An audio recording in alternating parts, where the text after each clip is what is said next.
الرواية يذكرها سدير الصيرفي، يقول: دخلت أنا والمفضل بن عمر وأبو بصير وأبان بن تغلب، أعيان الشيعة، أقطاب الشيعة ذولي، أبو بصير وسدير وأبان، ذول أعيان الشيعة، تلقى كتب الروايات عنهم.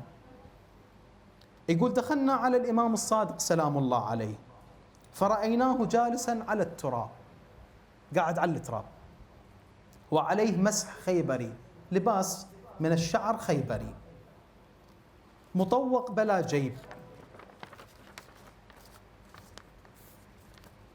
مقصر الكمين يعني ردانات قصار، وهو يبكي بكاء الثكلى.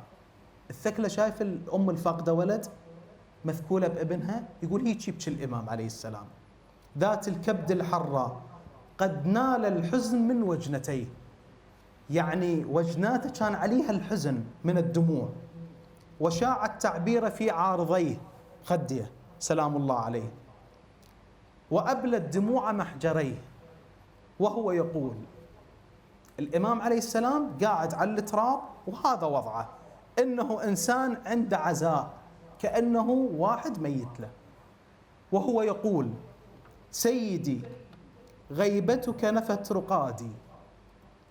نفت رقادي يعني ما أقدر أنام، وضيقت علي مهادي، يعني ما أقدر حتى مكاني ضاق علي، وامتزجت مني راحة فؤادي، يعني فؤادي بعد ما عنده راحة.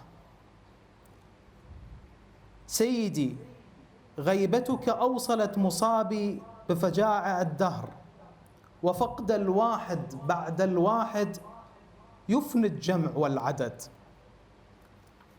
الإمام سلام الله عليه الصادق يرثي الإمام سلام الله عليه، فبعدين سدير يقول: طارت عقولنا لما رأينا من الإمام سلام الله عليه.